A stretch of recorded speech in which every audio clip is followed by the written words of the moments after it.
Welcome to the Undisputed Podcast. I'm your host, Joy Taylor. On today's show, will LeBron James be able to deliver something legendary against the Celtics? Plus, Jim Jackson makes a choice between Kevin Durant and LeBron as the game's best active player. And would adding Des Bryant make the Packers the team to beat in the NFC? Skip, Shannon, let's get to it. The Cavs are in Boston for Game 2 tonight. LeBron struggled in Sunday's blowout loss, finishing with just 15 points and 7 turnovers. After the game, he said he had zero concern about the loss, and Game 1s are feel-out games for him. Yesterday, Tristan Thompson said, quote, usually when LeBron has these kind of games, the next game he does something legendary. We're joined by FS1 NBA analyst Jim Jackson. Welcome, Jim. What's up? Good morning. What do you expect from LeBron tonight? Yeah, Jim, what do you expect? I got to hear this. What? Huh? I mean, I just expect LeBron. Me and Shannon understand this. You don't understand this, but it was a fill-out game. You can look at LeBron's body language in Game 1. He was trying to figure out how Boston was going to play him. Now, that doesn't excuse some of the performance part of it, because I thought at times he had a chance to go and he didn't. But if you typically look at LeBron when he doesn't play well, especially if he doesn't score well, that next game, the emphasis early on is that he's aggressive. He goes right at his opponent. He doesn't look to kind of get his teammates involved as much early, but he looks to put the defense on their heels, so now they have to adjust to him, and that's when he starts to go off. I mean, it's a stat, most points per game after a team lost in the playoff. LeBron James about 30.1, fifth all time. So the proof is number in the one pudding. all time. Hold on, did Michael Jordan play in the playoffs? No, Michael Jordan was number one. Ah, dang. 33.2. But our boy was number 5. Stuck that big old foot right in his mouth. Yeah. It was close, though, Shannon. Yeah, it was close. He number It was 5? number 5. Well, he moving up. After the day, he'll be number 2. Yeah. Drop 40 on him. Yeah, but I think his mindset is going to be different. I think he doesn't panic in this situation because he understands what he's going up against, but he had to get a sense and feel. But you got to give Boston a lot of credit in regards to how they guarded. They shrunk the floor. I think it's very important when you play against a team like Boston that kind of sticks to their game plan. I think what hurt Cleveland early on was those open shots they missed. Thank you. So if I'm Boston, I'm going to shrink in a little bit more and shrink the court. I'm going to have LeBron see me when he's trying to drive. But if they can hit some shots early, now the defense spreads, and now LeBron has more room to work with. That's it. You're not buying it. I can just tell. Yeah, he knows. When you hit us with the You know, I'm just waiting for LeShannon here. That bulldozer coming. That road grade is coming. Now He's going to tear that whole building right down. They're going to have to rebuild the garden right after. Yeah, it's coming. Yeah. It's coming, Skip. You know it. You know what Bulldozed happened. it. He's made it abundantly clear. Yeah. He said, if you know my history, you know one of the feel-like game. Now, Indiana didn't let him off the hook. They beat him by 18. Toronto let him off the hook. He shot bad. He didn't play particularly well. They let the Cavs hang around fourth quarter, get him in overtime and win. Boston, when Boston did what they were supposed to do. All Boston did was hold serve at home. And the Cavs are a three-point shooting team. And when they miss their threes like they did, they don't lose by a few. They lose by a lot. And it looks ugly, Skip. It really does. But I got so much faith in that guy. Yeah. Oh, man. He's just so unbelievable. He just brings a calm. You talk to him? Yeah. Oh, man. what did Rich Paul say? What did Maverick say? Yeah, he's like that chamomile tea, that, it's like a calming effect. He's like one of those salt baths. He's just so relaxing. Because Ty Lue slept great last night. I can assure you, Ty Lue slept great last night because what he always can hark back on, we have something that no other team in the NBA have. That guy. Oh. And when you have that guy, he'll make everything all right. Every little thing So, will be all right. yeah, don't sing it. So, my friend Jim Jackson refers to LeBron's body language in the feel-out Game 1.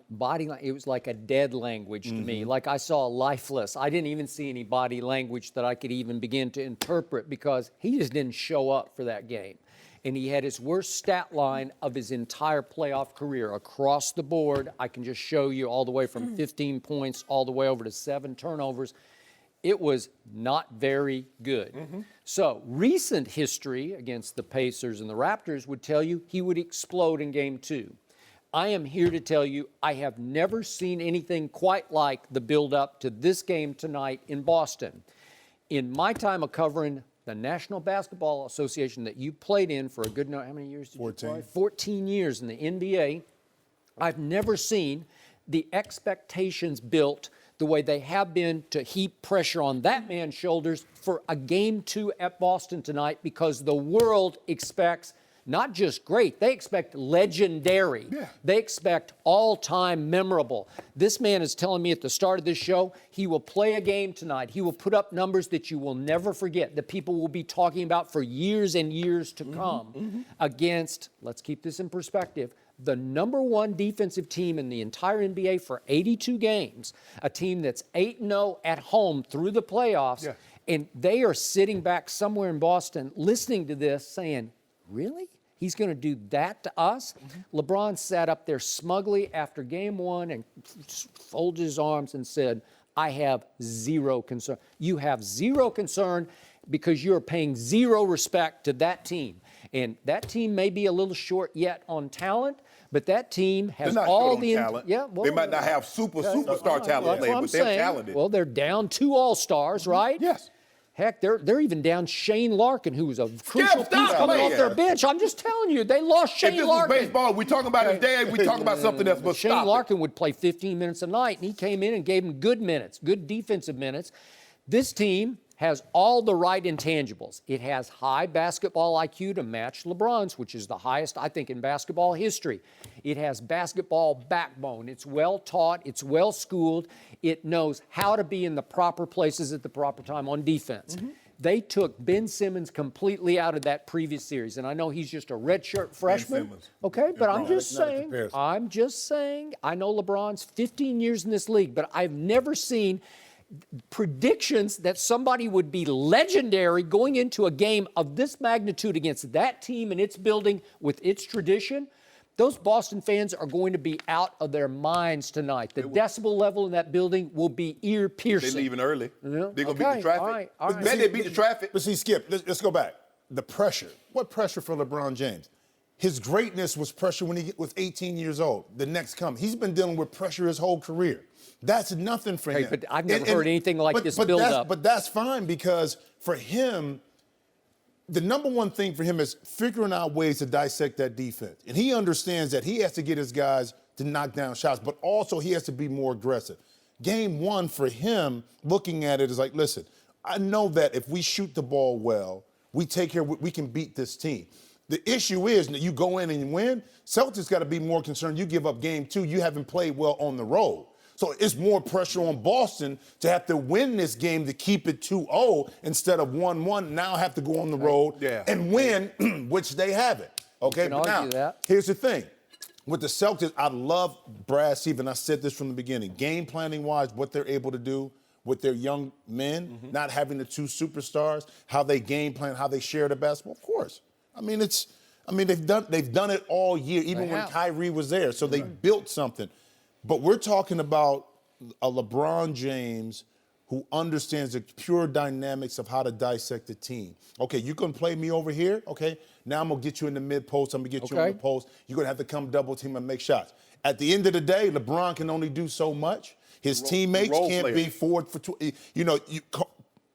Kevin Love, Kyle Korver, George Hill. They can't be 3 for 11 from the three-point line. Well, can LeBron be 0 for 5 from the three-point line? He can, and they can still get away with it because he can do so much more from it. Oh, so he needs help.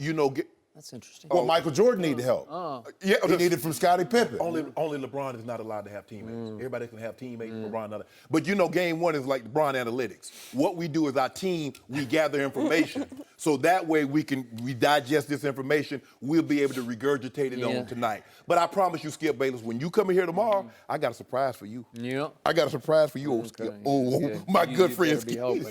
My good friend Skip. Legendary, he said. You're going to go 40-plus? You want to up your ante a little bit? He can't have 7 turnovers, I can tell you that. Well, I got it, but he's saying you're going 40, right? I know this guy. I know this guy very 40, well. go 40. I've seen him have 35-17 and no turnovers.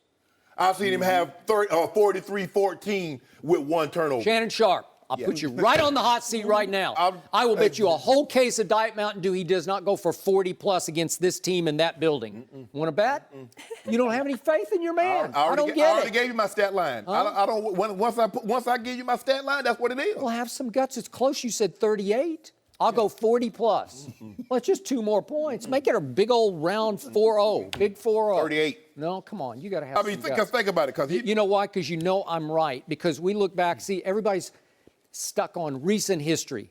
Game 1 against Indiana, he still had a triple-double, but he was 0 for 4 from the three-point line, and they got blown out at home, so he bounces back with 46 in Game 2. But that was in Cleveland against the Pacers. Okay. Then Game 1 against Toronto, he still had a triple-double. It wasn't great, 26, 11, 13. He shot and poorly. it took overtime for them to overcome a Toronto team that shot itself in the foot, right? Bounce back in Game 2 with 43 big points. Those are the Raptors, and I told you they were going to get swept. These are the Celtics. This is different. This is in Boston What about the against Spurs? You remember the Spurs? You remember they played the Spurs that first go-around? He had a triple-double in Game 1, but they lost. You remember the monster night that he had in Game 2? So you know he... I just remember it was a sweep. Whoa, no, it wasn't. What? When y'all won the first game? Which one are you talking about? 07? Yeah, no.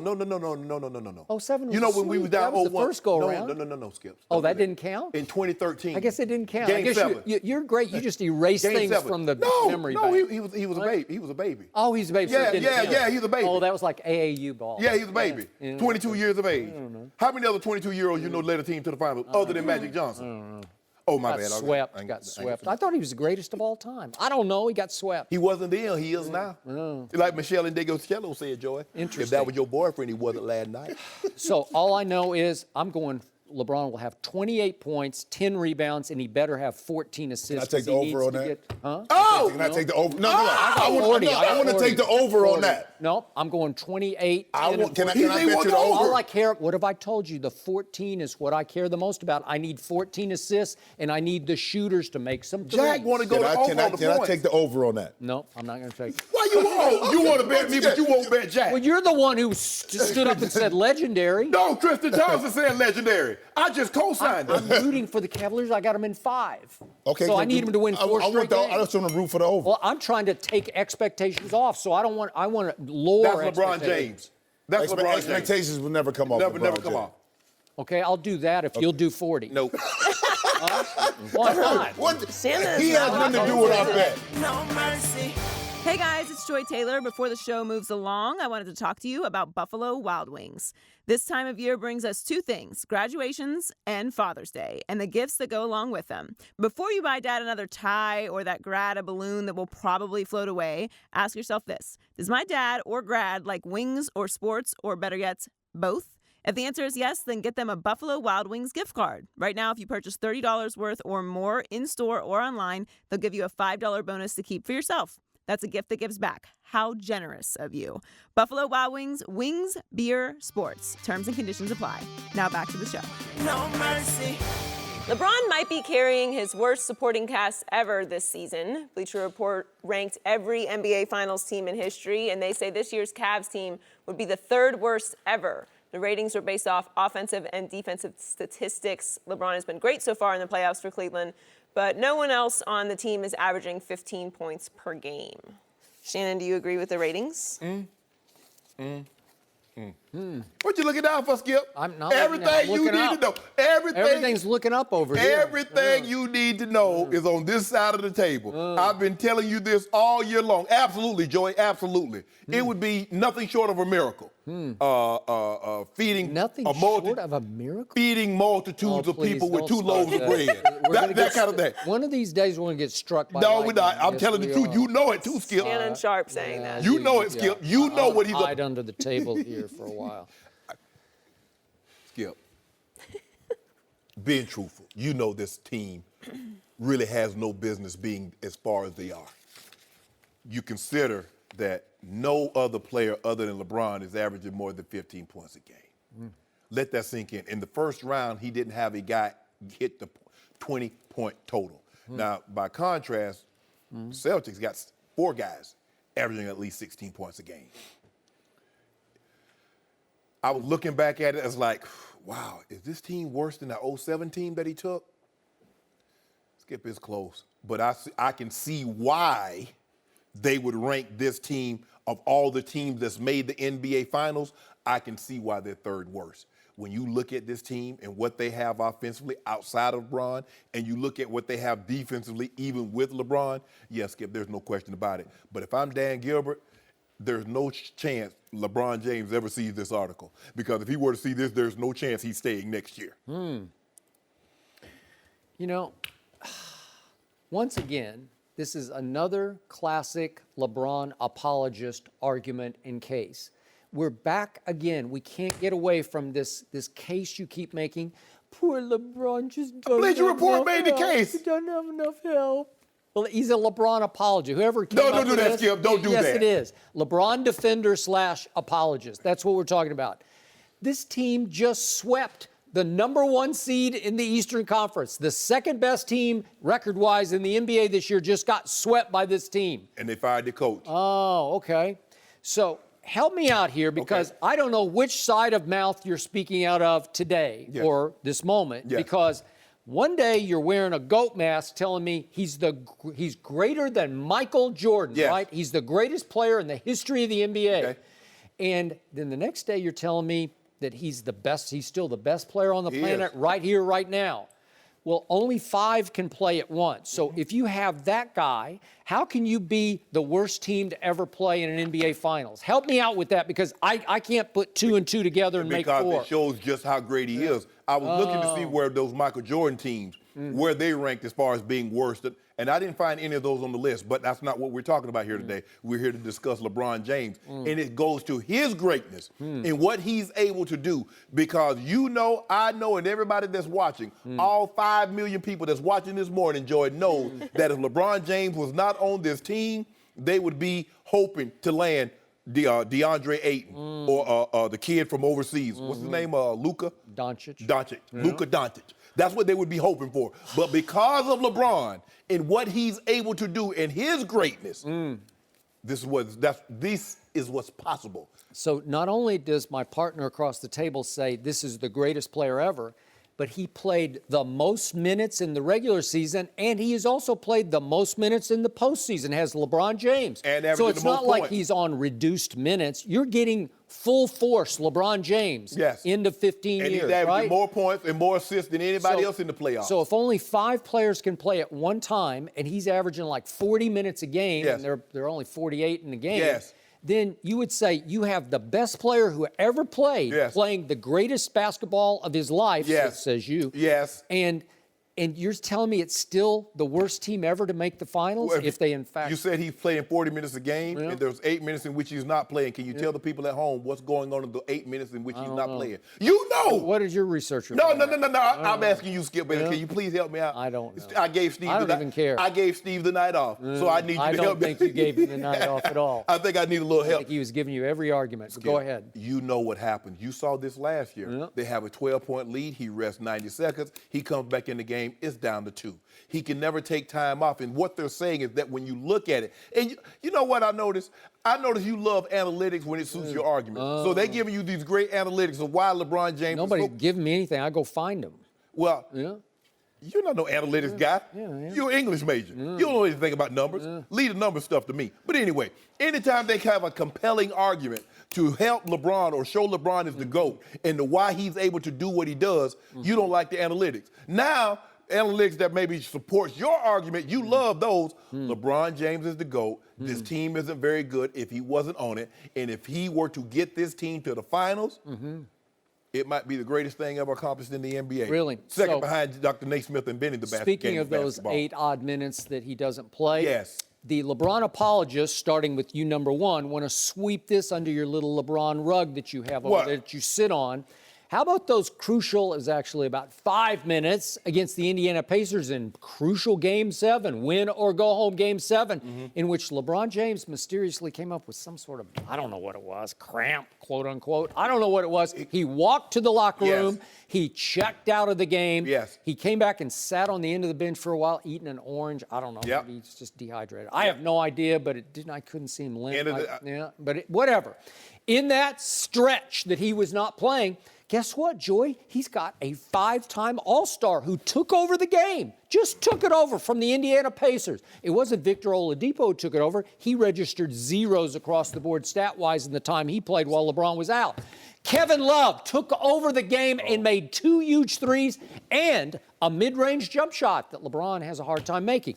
So all of a sudden, it was Kevin Love's 8 points that stretched the lead from 1 up to 12 in LeBron's absence.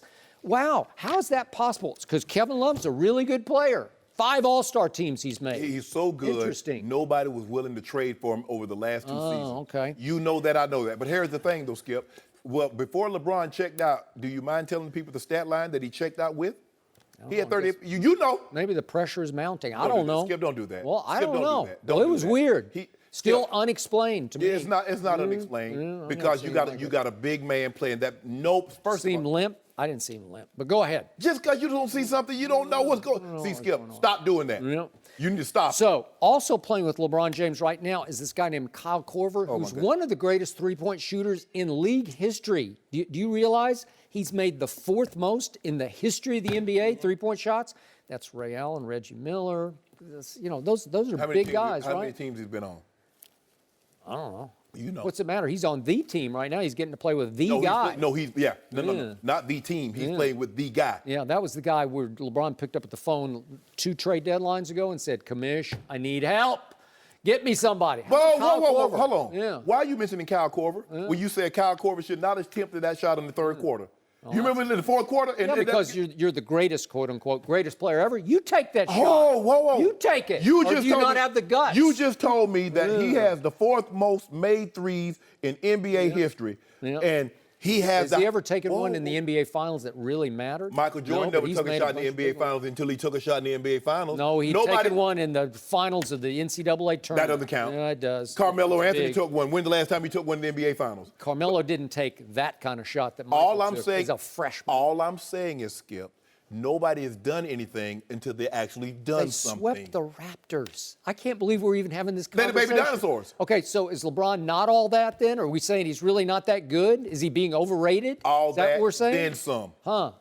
Does defense count? Maybe defense doesn't Don't count do that, anymore. Skip. Well, Why you do I'm that? doing it because it counts It for is. me. It's like half the battle. Oh, half the battle. Yeah. Huh? LeBron, who ranked 309th in individual defensive What's win his shares. PR? Where was he at in PR? It's You big. love that stat. It's high. You don't. Wasn't well, about James Harden's. But you know what I know? You know what I noticed, Skip? Now, old Dak Prescott, he can rattle off old QBR. He like QBR. Sometimes he like them raw numbers. He like raw QB. I mean, he can rattle off Baker Mayfield. He can rattle off Dak Prescott, Tom Brady. But when it comes to LeBron James PR, somehow it just slips your memory. Joy, you know what stat I love the most? That LeBron James has had 14 teammates make all-star teams, and Michael Jordan, for his whole career, had only 6 teammates make an all-star team. And that was only Scottie Pippen 6 times. That's 14 to 6. Did Charles Oakley make the That's game over, man. so Game Dennis, over. let me ask you a question. So Dennis, LeBron has had more help than Michael has. don't do that, Skip. Oh, I don't do it. The all-stars are screaming it. Well, all I know is that he did play with 2 top 50 players, Dennis Rodman and Scottie Pippen. Did Dennis Rodman make all-star teams? Maybe he made them top 50 players. So let me ask you a question. Which is better, being an all-star or being a top 50 player all time? Well, all-stars, when you're playing with Michael, he needs some help, man. He needs All some I help, know like is LeBron. Dennis Rodman was a top 50 player all time before he even joined Michael That's Jordan. not true. It was No, true. that's It not is true. true. Nope. So get that man. How did Michael Jordan help him get them 2 Michael defensive player of the blessed year? him. He blessed him. He didn't make defensive player of the year with the Bulls. I know. Yeah. That's what he got. Oh, say thank you. See, I walked you that trap. 2-time defensive player of the year. 2-time NBA champion. You backed into your own trap. Can I ask I you a didn't question? walk into a trap. Name the teammate the 2-time NBA champion that LeBron played with. 2 times before he got there. Yeah, he played for the bad boy Pistons. Whoa!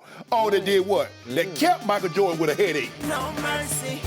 The Warriors took care of business last night, beating the Rockets 119-106 in Houston. Kevin Durant led the way with 37 points, and Klay Thompson added 28. James Harden had 41 points, and after the game, Mike D'Antoni said, quote, "I'm going to tell him that he needs to get 55 next time."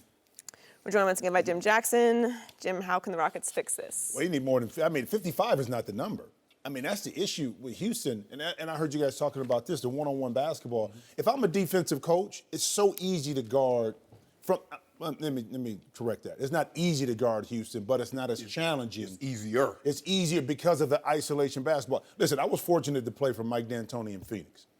The difference then, at that time, even though Steve Nash kind of dominated the ball, but he dribbled with purpose.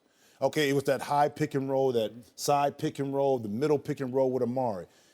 The difference with this Houston team, and we know it, is that their top 3 players are isolation players. So the ball doesn't move freely enough. We talked about 30th in the league and, passing the basketball.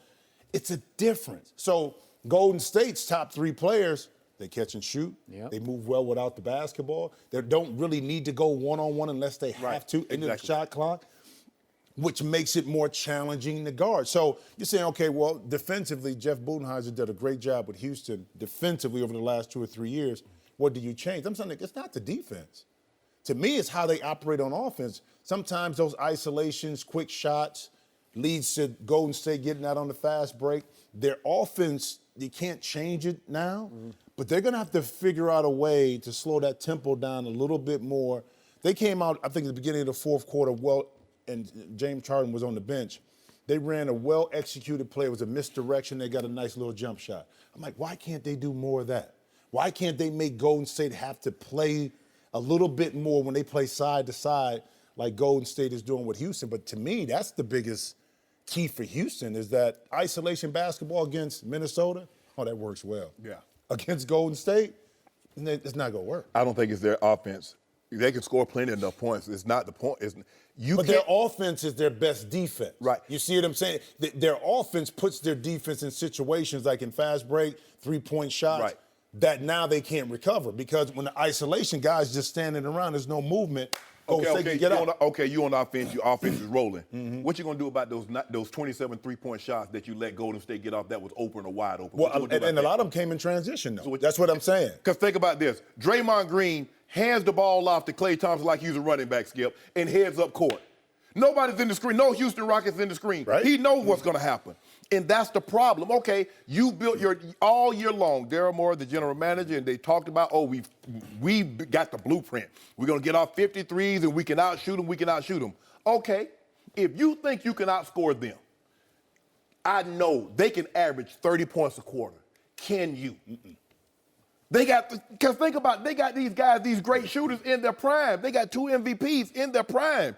You better stop them from scoring because what happens when you go cold? Because they can go on an 18 in the blink of an eye because at one point it was a 2-point game, Skip, and the next thing you know, you look up, they calling timeout, they're down 13. That's just how quick that game got out of hand. Let James Harden get 55. But what you going to do when Kevin Durant go get 35, Steph gets 25, Klay gets 27, then what? Can your top 3 players match their top 3 players? No, not consistently. No, they can't. I mean, they can't. There you go. They can't. But here's the thing, too, Shannon, on that, too, is that this Houston team, when you look at Capella, he has to be in the right place at the right time. Right. When they beat them 2-1, you're talking about building a team to beat Golden State. No, you built a team to be more competitive. Right. That's what they are. Even though they were 2-1 during the regular season, this is totally different. It's false. You built the team to be more competitive, but you can't beat this Golden State team in 7 games. You just don't have the arsenal enough to do it. So why don't they just call it off? They should. Yeah. But it's more exciting to watch it. I guess so, because I think after all this discussion I've heard, Houston's only hope in Game 2 is that Golden State just doesn't take them very seriously. Yeah, and they go cold. Just kind of just say, like they did in Game 3 at New Orleans. They just kind of said, New Orleans is a different animal, though. They're focused on this Houston team. New Orleans, it was all like, we're going to get through it. They had a mission against Houston. Houston has been gunning for them all year. The GM has. For 3 years. The owner has. Clint Capella has. He's been saying repeatedly, we're the better team. Nope, you're not. No. You can't. It's unfair if you turn Golden State into the heavily favored underdog, because that's how they felt going into the building last night. Like, we got a chip on our shoulder. We're going to show you people. We're going to shut you up. So the only way is if they kind of shut down in Game 2, because I don't think James Harden can change who he is overnight. No.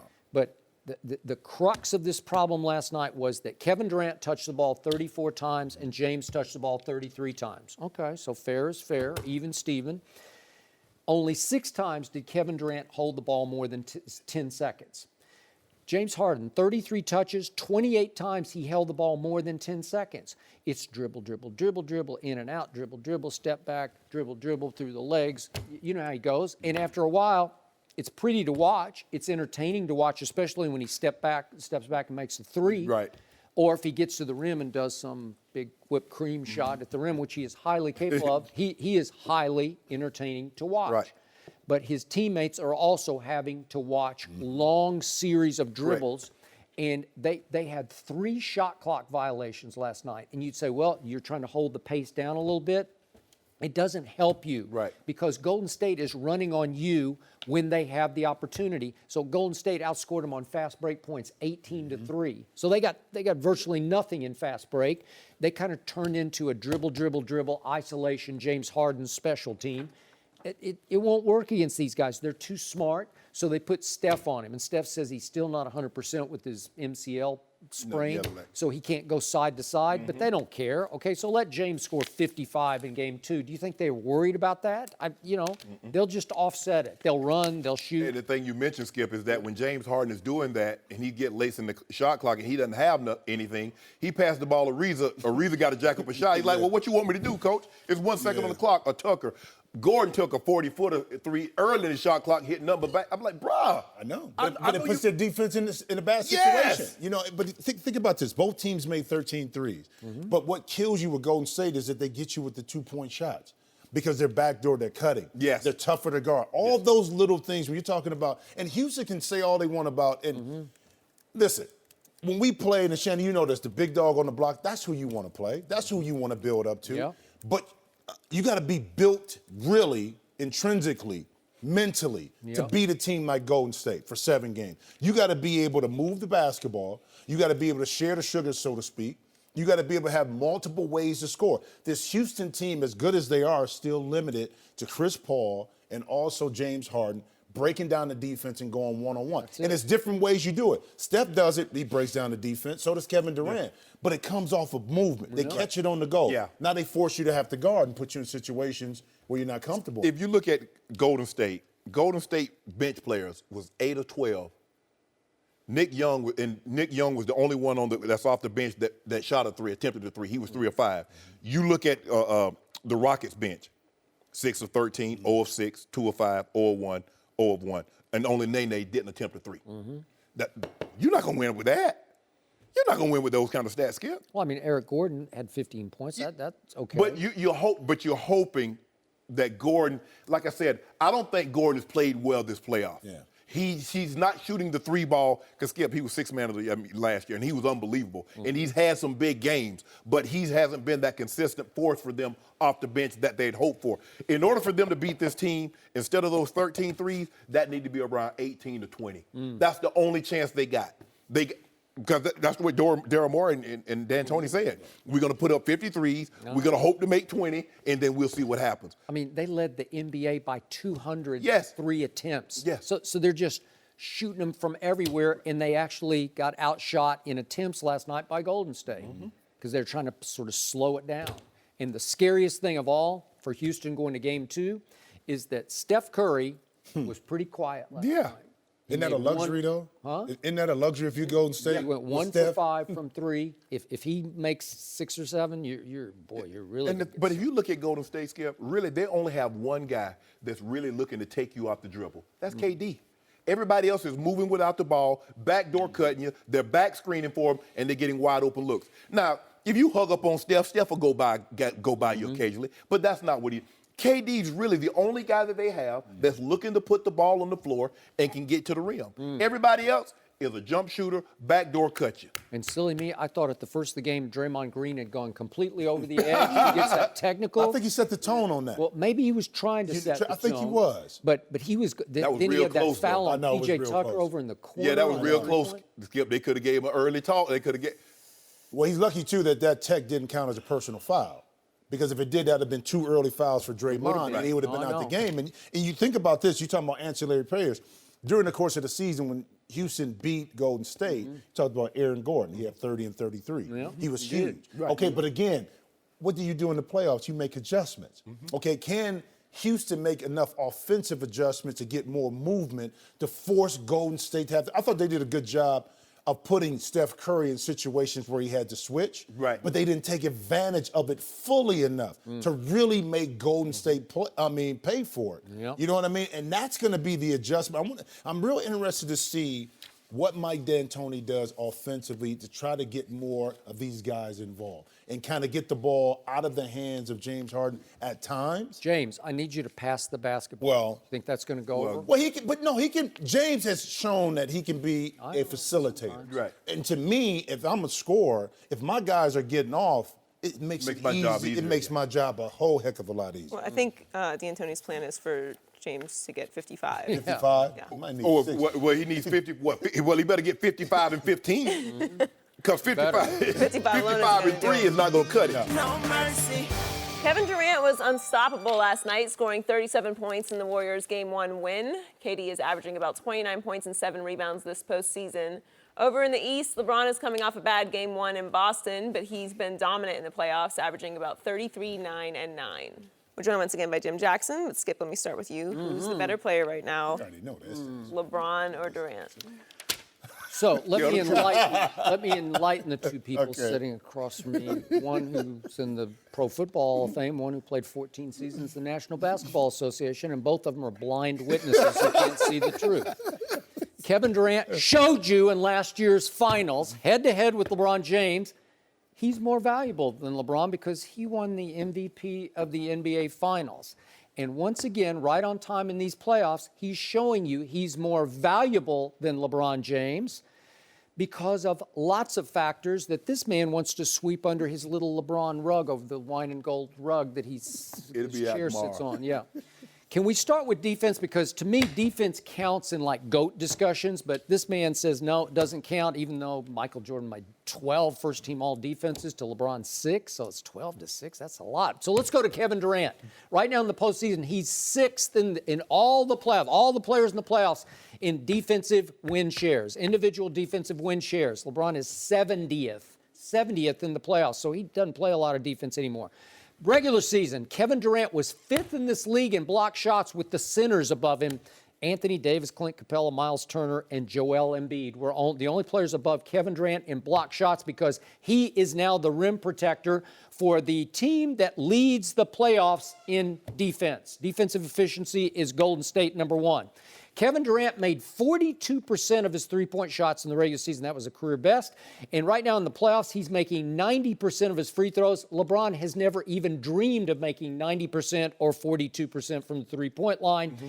And Kevin Durant, I'm here to tell you, has become the greatest mid-range jump shooter I have ever seen, bar none. And if you can give me one, I'll be willing to listen. But I don't think you can show me a better mid-range jump shooter than this man is, because Steve Kerr and those teammates, Andre Iguodala, they're talking about when he gets to his spot and rises up at 7 feet tall over any defender, it is just money. And that's what they depend upon at the end of clocks. When I covered Michael Jordan in Chicago, got to know Phil Jackson, the main point he impressed upon me, the greatest strength of Michael Jordan was bailout.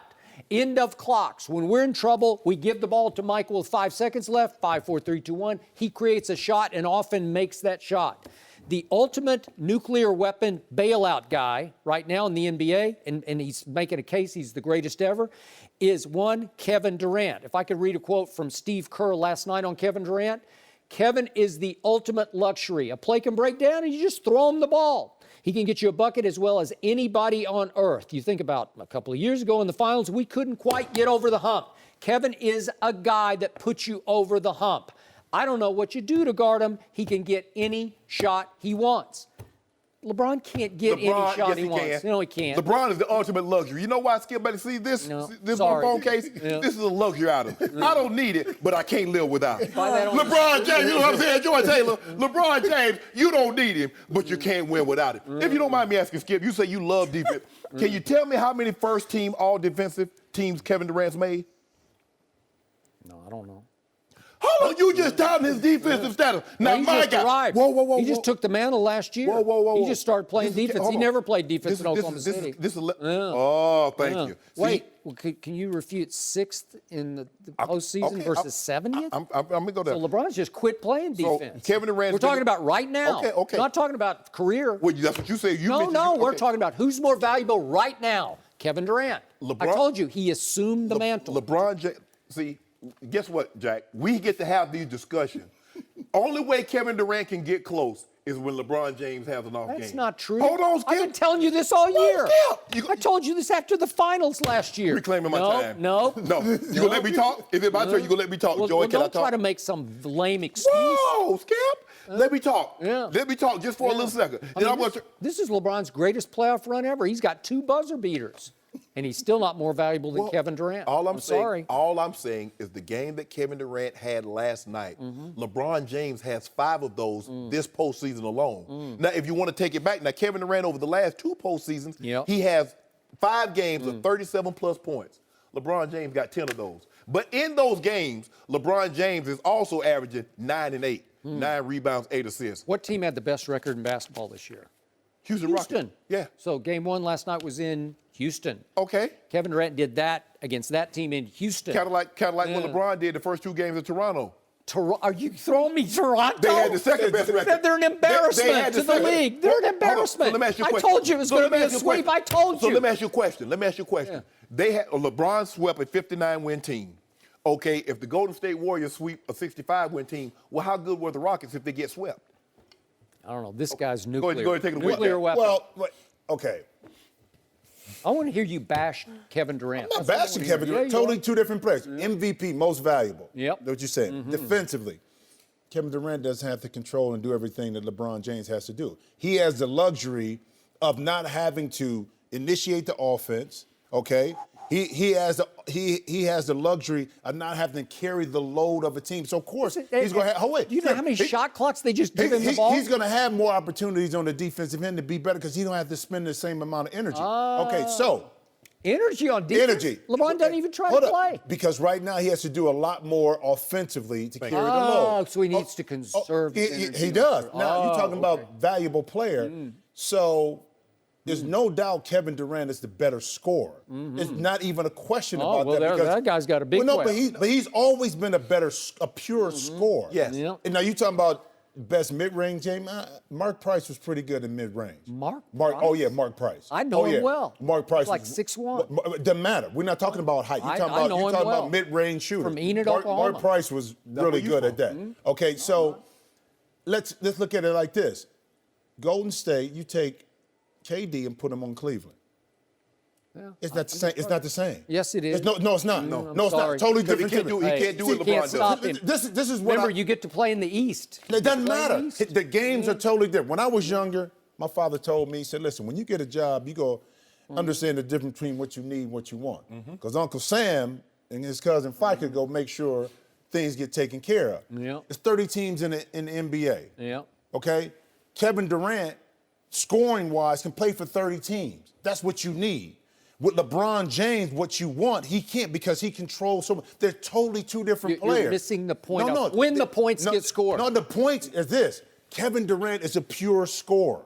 You're trying to compare a pure scorer to a guy that does everything. That's 2 different scenarios. Kevin Durant doesn't score empty points. He doesn't score meaningless points. They give it to him when they need a clutch bucket. What do they give LeBron? So when they were down, when they were up 3-1 on Golden State at OKC. Yeah, what happened? What happened?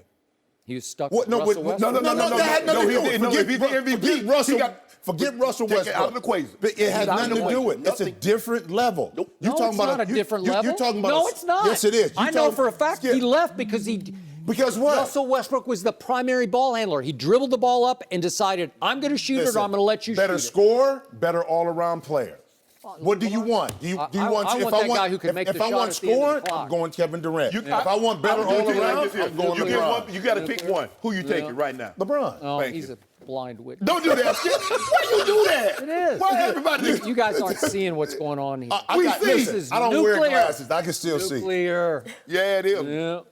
It's okay. It's okay. He's LeBron. just the reigning finals MVP. Everybody, I'm gonna give you an A there. for effort. Jim, thanks for joining us. No mercy.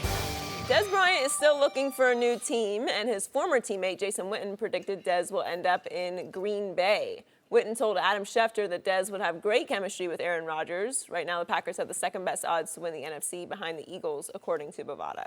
We're joined by Fox NFL analyst Mark Schlereth. Welcome, Mark. Good morning. Good morning. Good morning. How much better would Des make the Packers?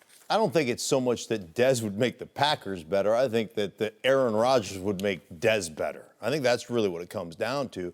And you look at the Green Bay Packers in general. I mean, when they lost Aaron Rodgers, they became a very average football team. That's how good Aaron Rodgers is. Now, every position in football is dependent. That's what makes it great. That's why it's the greatest team sport ever. You can't be, I don't care how good you are as a quarterback, you can't make completions from your back. I don't care how good you are as a receiver. If your offensive line can't block, you ain't seeing the football. Right. Same thing with the running back. So it's the most dependent. Sport in all of sports.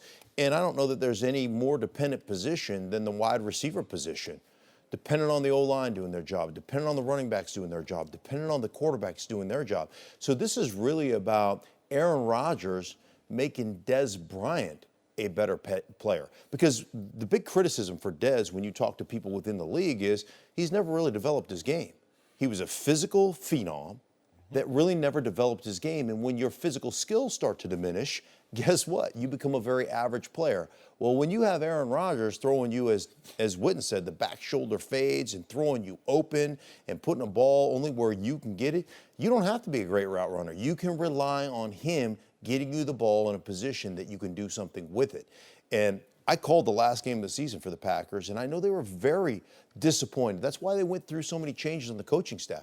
They were very disappointed in their coaches getting their players ready to play without Aaron Rodgers being there and developing as football players. So I think it's really more about what Aaron Rodgers and the Green Bay Packers could do for Des than it is Des could do for the Green Bay Packers. There's very few teams that can get their players to play without the quarterback. It seems New England is the only team, no matter who's in the lineup or who's out of the lineup, you're going to get the best from the guy that's coming in. I don't think he makes them better because we look at the back shoulder. The back shoulder fade is only good if I respect you going deep. Well, people looking at Des. When was the last time Des caught a go ball?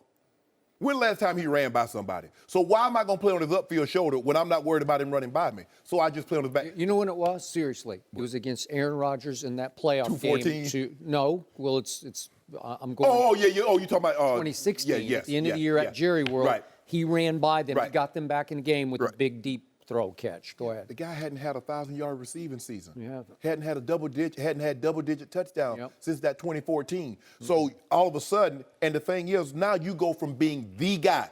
Since he set foot in Dallas, he's been the man. He got that 88 jersey, and he's the guy.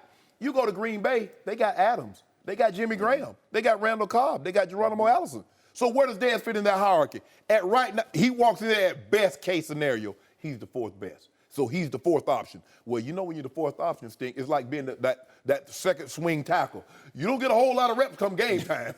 So, okay, Des, I don't think Aaron Rodgers is precision. Because we've seen Aaron Rodgers not skip. You remember the Atlanta game? He did. What's he going to be doing with that? You know what? That is exactly right. Well, ask Greg Jennings how many times. Yeah. This man will get all over you if you don't run the precise route. Correct. And I don't know if Des knows what any route is. Seriously.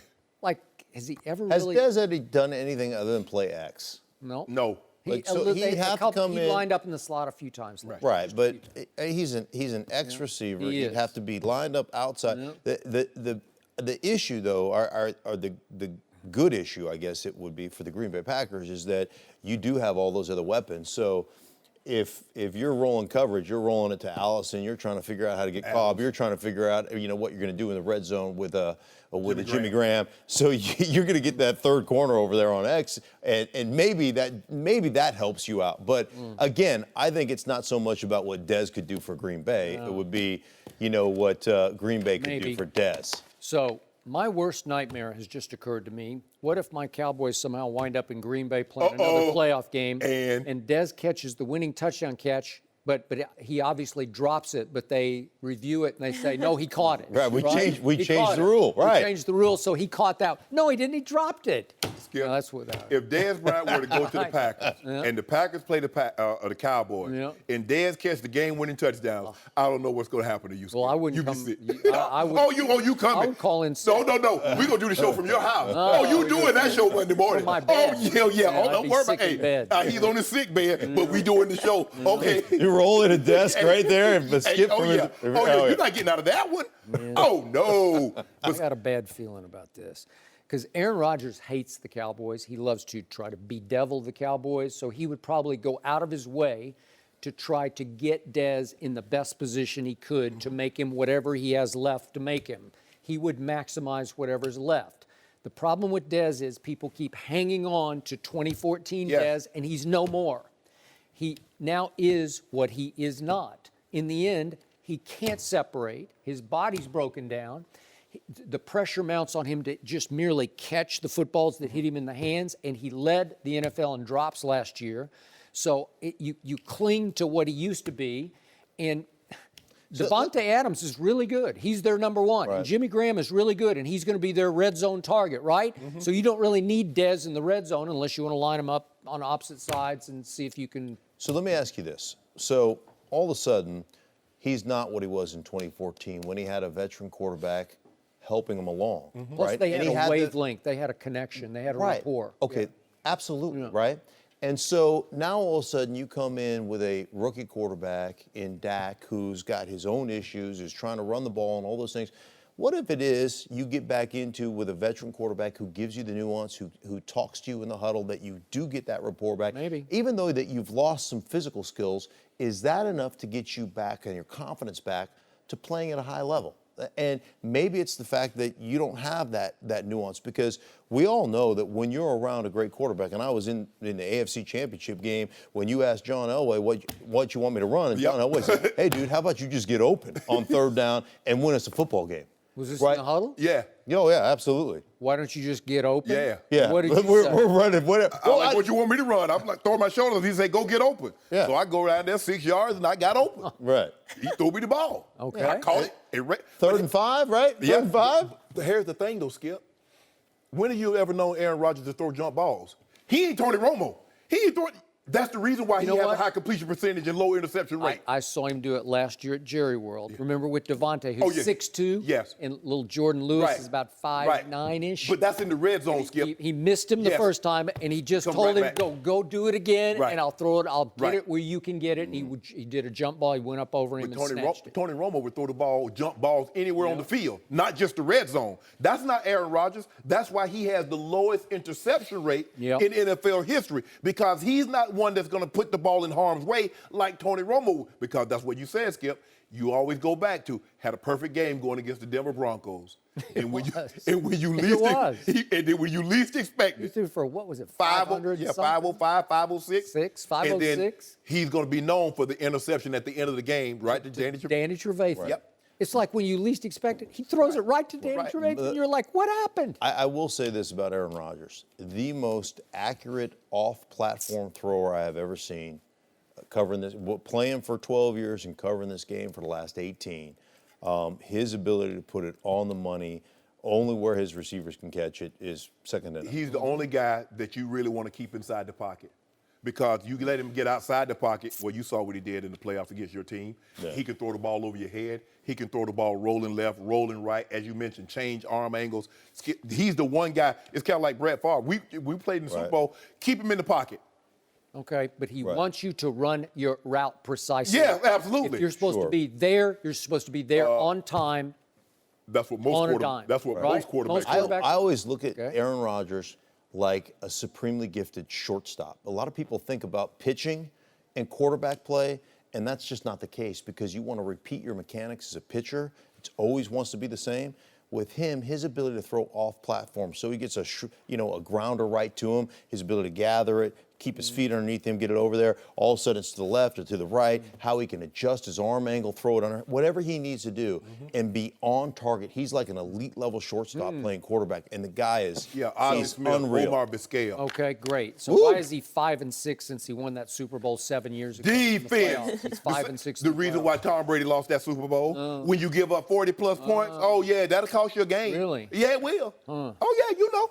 And I think it also goes to show you why they've made so many adjustments on their coaching staff. They just don't feel like they're getting the play that they need, the development of players. And especially in today's day and age, and there was this study that came out the Rams did, it takes you 3 years to get the same practice time you used to get in 1 year since a collective bargaining agreement. You have to have coaches on your staff that can develop players. Mark, thanks for joining us. Yeah. No mercy. Thanks for listening to the Undisputed Podcast. I'm Joy Taylor. Join us again same time tomorrow morning, 9:30 Eastern. We'll see you then. Fox Sports 1 of 1.